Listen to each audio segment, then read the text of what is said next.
Tonight, with lost wage assistance ending, what it means for Montana and those who've lost their jobs.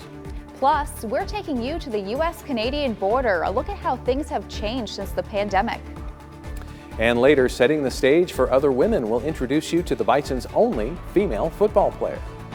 From Montana's news leader, this is the MTN 530 News. Thanks for making the MTN 530 News part of your night on KRTV. I'm Tim McGonigal. And I'm Hallie Schwinnard. Governor Steve Bullock announcing a new set of protocols today to help schools know how to handle potential COVID-19 cases. Bullock says his office and a group of health experts worked on the guidance after he received requests from school nurses and educators. The protocols cover what symptoms to check for, when someone needs to be isolated or quarantined, and when they should be allowed to return to school. They also included advice for sports and extracurricular activities, and what information can be released if someone does test positive. It is important that the public knows when a student or staff member tests positive in school. And we're working on how we can make sure that parents and staff have the information that they need, while also protecting the privacy of individual students and teachers. Bullock also announced additional funding for COVID relief programs, including another $25 million for Montana nonprofits and more grants for Montana meat processors. Browning Public Schools officials released information about a student athlete who tested positive for COVID-19. Blackfeet Indian Health Service notified the district Tuesday, and contact tracing is underway. A release says safety measures and deep cleaning have taken place. All sporting activities are able to continue. MTN News reached out to Browning Public Schools superintendent. We will update you as we learn more. After less than a month, the $400 lost wage assistance programs from the federal government has ended here in Montana. The program was created by an executive order from President Trump to assist individuals who had lost their jobs as a result of the pandemic. It directed FEMA to provide $300 in lost wage assistance to states that made a $100 copay, making the total payment $400. Montana used CARES Act money to cover the $100 obligation. The states encouraged individuals who have recently lost their job to continue to reach out for unemployment assistance. The United States-Canadian border is closed to most non-essential travel, but that doesn't mean that Border Patrol agents are out of a job. MTN's Matt Holzaffel took a trip as far north as he legally can to find out what life is like at the border during a pandemic. During the pandemic, a lot of jobs have changed. Being a U.S. Border Patrol agent is no exception. With the U.S.-Canada border closed to all non-essential travel, the role that these agents take on is quite different. We would apprehend people. We would bring them back to the station, we would identify them, classify them, and we would process them. Now we're operating under Title 42 of the United States Code. When we encounter illegal border crossers and we apprehend them at the border, we'll actually process them mobilely using biometrics in the field and then expelling them immediately back into their last country of transit, which in our case is Canada. One consequence of the border being closed to most, apprehensions in the Havre sector are down 67% from last year. When Agent Jones and his staff heard about the border limits back in March, they were ready. This isn't the first time that this has happened. It's happened over the years. We've already had a plan in place.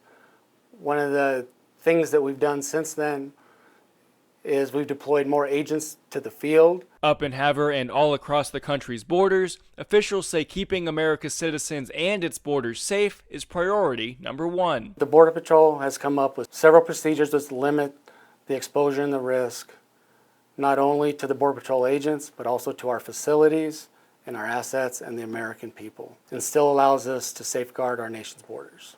There's also been more communication and teamwork between U.S. and Canadian officials to make sure the border remains secure during the pandemic. Now, Agent Jones also told me that the decision to reopen the border will fall on Canadian officials, although it's expected to remain closed to all non-essential travel until at least September 21st. In Havre, Matt Holzaffel, MTN News. Agent Jones said they expected more people to try and enter the country illegally, with the ports of entry turning most people away. That's why they have enlisted the help of additional agents since the pandemic began. Vice President Mike Pence will visit the Bozeman area next Monday. He's holding a campaign rally in support of Senator Steve Daines. The event is free and open to the public, but you must RSVP and reserve a ticket to attend the event. Senator Daines is running in a tight Senate race against Montana's Governor Steve Bullock. Daines says he is thrilled to have the VP here. He says Montanans have continued to show their strong support for the president and vice president, and the enthusiasm for their leadership is stronger than ever. Meanwhile, another lawsuit has been filed by Republicans in Montana to block the use of all mail ballots here for the November 3rd general election. The suit was filed Wednesday in federal court and comes a week after the Trump presidential campaign and several GOP groups filed a similar lawsuit. A U.S. District Judge in Missoula has consolidated those two suits. He'll hold a hearing September 22nd on their request to stop all mail ballots for the upcoming election. People in Belt are feeling safer this week after Cascade County commissioners approved a request to give the town its own resident deputy. It's been a promise of Cascade County Sheriff Jesse Slaughter since he ran for office. As MTN's Zach Shermley reports, the new program is a long time coming. It was a tight budget that put the town of Belt in a bind. Cost of law enforcement has gone up so significantly, we were no longer able to sustain a town marshal or a local police force. Until now, the Cascade County Sheriff's Office has been splitting its time with one foot here in Great Falls and the other over here in Belt. Back in 2018, Cascade County commissioners approved a 2-year contract with the Sheriff's Office to provide law enforcement services to the town of Belt for about 20 hours a week. But Belt is a small town of about 600 people, and with small towns come special needs. One of the things about small town law enforcement is you want to be able to call somebody or know somebody, or sometimes it's just a question that it's not a 911 call, but if it's your neighbor and your friend, it's real easy to have that rapport, and that's what we don't have. On Tuesday, the Cascade County Commission unanimously approved a motion to place a resident deputy sheriff out in Belt. Cascade County Sheriff Jesse Slaughter says they haven't seen an uptick in crime in the community, but the reason for hiring a resident deputy? Getting to know your community and understanding how the community of Belt works, because it works different than the communities in the Valley and Black Eagle and Cascade. They're not the same community. Like the name implies, a resident deputy sheriff is a full-time law enforcement officer who lives and works in smaller communities that have no police force. Under the new resident deputy agreement, Cascade County Sheriff Jesse Slaughter says that they're going to be able to develop greater relationships with the Belt community. At this coffee shop, things are normally pretty quiet, save a little country music.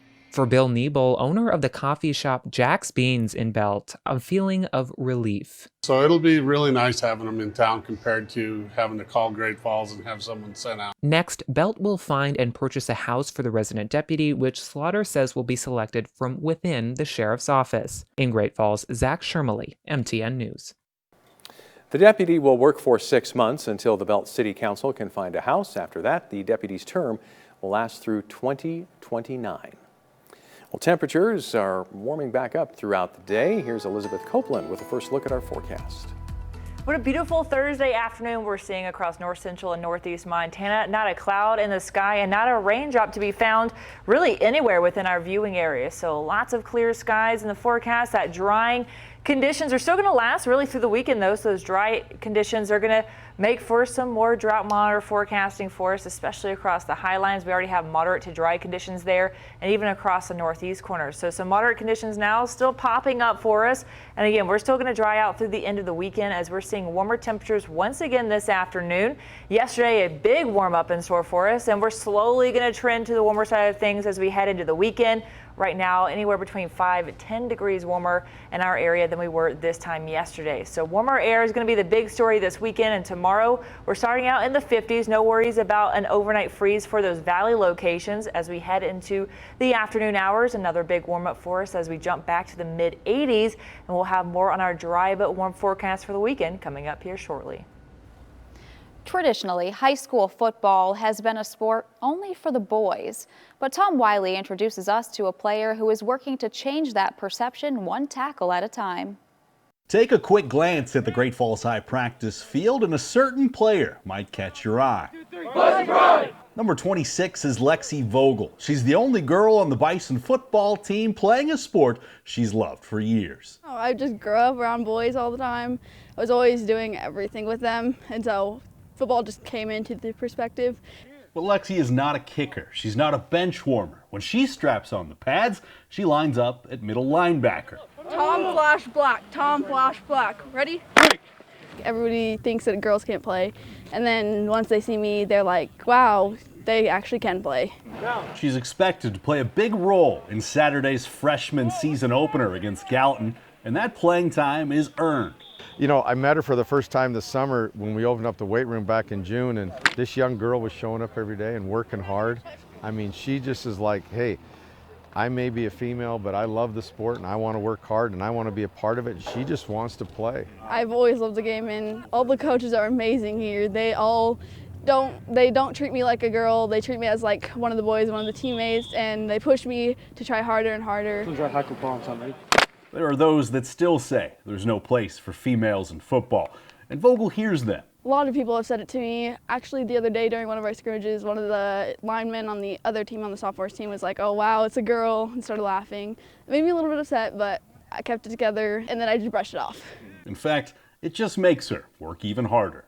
Trying to set an example so that things like this, especially like girls going in a male-predominant field, I want to be one of the examples to show that you can do it. And just because you might be a little bit different doesn't mean you shouldn't do it. It means that you should try harder to do it. And I want to be one of the examples to show that girls can do anything a male can do. Tom Wiley, MTN Sports. Vogel also plays running back. She'll split her time on offense and defense when the Bison freshmen host Gallatin at Memorial Stadium Saturday at 11 a.m. Well, expansion is happening at Great Falls College MSU after the break. See why it's needed.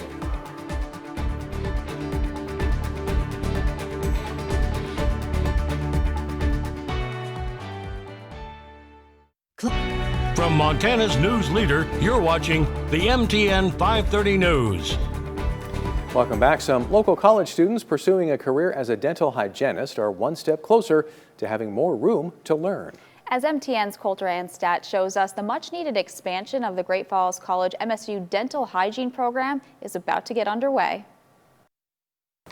So this is one of our spaces. To the average person, the plastic sheets hung in the Great Falls College MSU Dental Hygiene Clinic to separate workspaces may not seem problematic. But to students and staff, they're exactly why the expansion from 6,000 square feet of space to 17,000 square feet is needed. When the patients are next to each other and we're doing procedures that produce aerosols, there's a potential for cross-contamination between two patients. And so to remedy that during COVID, we have assembled all of this plastic to make individual operatories, but they were small to begin with, and now they're even smaller. Program Director Julie Barnwell says the expansion will create more interaction for students and staff and more privacy for patients and allow the program to take on an additional 7 students. According to the Bureau of Labor Statistics, demand for dental hygienists is projected to increase 6%. Faster than the average of all other occupations between 2019 and 2029. Instructors will be able to come more freely into the operatory and position themselves in a way that they can provide better feedback. Construction equipment is at the college, a fence is up around the construction site, and the ground is ready. Construction will officially begin with a groundbreaking ceremony Friday. I'm really excited. First-year dental hygiene student Jordan Romanchik believes the expansion will make her better prepared for her future career. We will have that one-on-one. We'll be able to ask more questions. If we do need the help, they're able to be right there to assist us. Construction is expected to be complete next summer. In Great Falls, Coulter Anstat, MTN News. And the expansion was made possible thanks to the state legislature's allocation of $4.25 million for the expansion in last year's budget. La Nina conditions present right now, but what that means for our winter forecast coming up next. Get break. Storm Tracker weather starts now with Chief Meteorologist Elizabeth Copeland. Hey there, I'm meteorologist Elizabeth Copeland. Thanks again for letting me fill in for you on this Thursday evening where outside beautiful conditions are lasting through north central, northeast Montana on this Thursday night. And it's going to look pretty much the same as we head through the weekend. Blue skies, very warm temperatures in the forecast of our Opportunity Bank iCam overlooking the capital city. Some sunshine still gleaming off the mountains in the background. Not a lot of snow left from Monday, especially with those warmer temperatures even in upper elevations. So it's looking a little bit more like late summer than it did on Monday afternoon, that's for sure. And we're still tracking temperatures in the 70s and some 80s right now across Montana. So again, very warm afternoon even across the High Line. We're at 77 in Glasgow, 78 in Great Falls, 79 in the capital city. So if you're looking for maybe a last couple of days in the pool or the lake, tomorrow's going to be another great one for our Friday forecast, looking more like the 80s, especially during the warmest times of the day, which is about 4 or 5 p.m. Plenty of sunshine really all morning long, and then we're still going to be in the 70s by 8 p.m. and that warmer air is still going to last as we head through the weekend. So we've got that nice warm up in store for us, lots of dry conditions, and we're all seeing this because high pressure is slowly shifting our way. So very calm conditions will be in the forecast really through Saturday, Sunday. This ridge sliding over in our area through Saturday and even Sunday afternoon. But it is going to bring one thing, and that's going to be not only the dry and warm air, but also a lot more wildfire smoke from those major wildfires across Washington, Oregon, and California. So this upper level map here showing us this is really going to be able to filter in some of that smoke from those wildfires. We're going to be watching for fluctuating air quality throughout the weekend and really through Monday afternoon as well, as that high pressure continues to slide right under us on Sunday evening. So we'll be watching for the wildfire smoke, and then our 8 to 14 day forecast still looking for drier than average conditions and warmer than average conditions. So not a lot of moisture in our forecast and definitely not a lot of cooler weather, at least in the extended forecast, which we'll show here in our 7-day. But speaking of extended forecast, let's look at some sea surface temperatures. And this is current. This was taken yesterday. This is a classic La Nina setup. So La Nina is happening right now, and now there's a 75% chance this same weather pattern is going to set up for winter. So what does that mean? What are we talking about when we say La Nina? Well, La Nina in the winter kind of plays out like this. High pressure builds just south of Alaska because we have that colder air to our south, a little warmer, that sea surface temperatures across the Pacific. So high pressure sets up here. This jet stream is going to fluctuate quite a bit in the winter, but in general, let's just say this: wetter weather for the Northwest, colder air also for Montana with drier and warmer conditions under that jet stream for the Southeast. But this is the area we'll be concentrating on, the Northwest corner. We're looking at colder and a wetter winter for us across Montana. So that's kind of the La Nina setup we're going to expect for this winter. 75% chance of that still staying in our forecast. And over the next 7 days, again, they have that drier, warmer air in our forecast. 80s for the Sunday afternoon forecast, and Monday 85. Then that ridge starts breaking down. So while we see a little wildfire smoke on Saturday and Sunday, we do expect the ridge to break down. A little bit more of that air from the northwest moving in. Some cooler conditions settle in on Tuesday, right about average actually. And then we're going to have a few of those shower chances in our forecast later on next week as well. So warm, sunny, and dry through the weekend. 80 on Tuesday for us in the capital city. Our first chances of showers move in then. These will be isolated showers in the forecast through next Thursday. Another option for hungry diners. Details on the newest opening in Great Falls.